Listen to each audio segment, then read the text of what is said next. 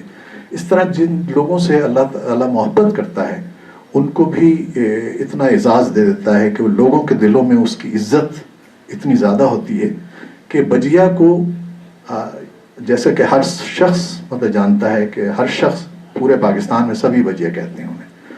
اور میں نے دیکھا کہ وہ جیسے ابھی شعیب کہہ رہے تھے کہ انتھک محنت کرتی تھی. یعنی آپ سمجھیے کہ ٹیلی ویژن پہ بھی کوئی ایسا وارڈروب نہیں تھا, اور شروع کا ابتدائی زمانہ تھا بالکل, اور وہاں پر کوئی ایسا روایت نہیں تھی کہ تاریخی ڈراموں کی یا لباسوں کی یا میک اپ کی.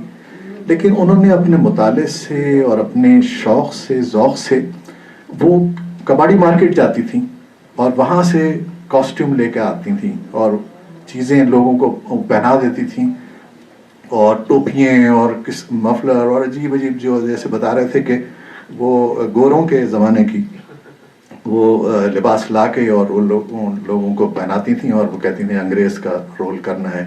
اسی طرح اچھا وہ کبھی بیٹھتی نہیں تھیں, مطلب یہ کہ ان کو آپ صبح, حالانکہ وہ رائٹر تھیں, وہ کہہ سکتی تھیں کہ جی میں بس ڈرامہ میں نے دے دیا, اب آپ جو مرضی جس طرح کریں. لیکن وہ ڈائریکٹر بھی تھیں, وہ پروڈیوسر بھی تھیں, وہ میک اپ آرٹسٹ بھی تھیں. میک اپ میں کھڑی ہوتی تھیں, عورتوں کے بال بنوا رہی ہیں اور ان کو دوپٹے ان کے صحیح کروا رہی ہیں, اور پھر مردوں کا داڑھی اس طرح کی بنانی ہے اور اس پہ جبہ ایسا پہننا ہے. تو میک اپ رومیں بھی موجود ہوتی تھیں. تو تھوڑی دیر میں دیکھو تو بجیا جو ہے نا سیٹ پہ موجود ہوتی تھیں.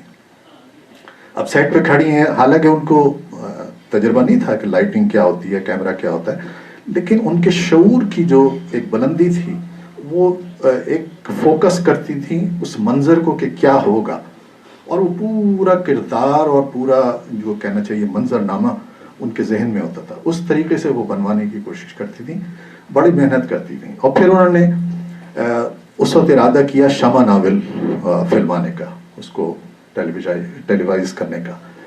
تو اب ہر شخص سے انہوں نے کہنا شروع کیا بچے تو ذرا شمع ناول پڑھ لے, تیرا ایک کردار کروں گی اس میں. ہر بندے کو انہوں نے وہاں پنڈی پہ کہہ دیا کہ شمع ناول پڑھ لو. سب نے پڑھنا شروع کر دیا شمع ناول, کہ جی وہ چونکہ اس میں کیریکٹر بہت تھے, ہمیں بھی دے دیا کہ آپ شمع ناول پڑھو. وہ خیر اتنا موٹا ہے ناول, میں کہاں پڑھ سکتا تھا, تو میں نے تھوڑا سا پڑھا. لیکن اب وہ کیا ہوا کہ ٹیلی ویژن جو پنڈی کا تھا اسے ڈکلیئر کر دیا گیا کہ یہ صرف نیوز کا سینٹر ہوگا, اور لاہور کو میوزک کا سینٹر بنا دیا گیا, اور کراچی جو تھا وہ ڈرامے کا سینٹر.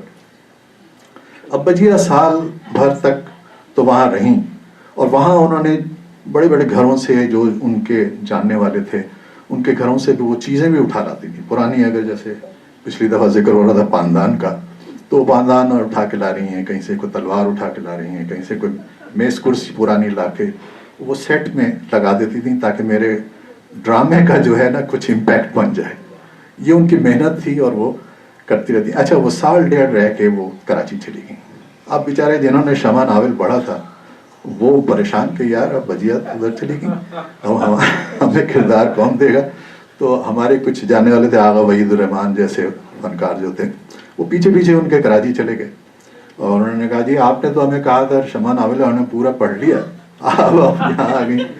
تو وہ پھر انہوں نے آغا وحید کو ایک اس میں سے چھوٹا کردار, خیر ہم تو میں تو چونکہ پھر نیوز میں چلا گیا اس لیے وہ نہیں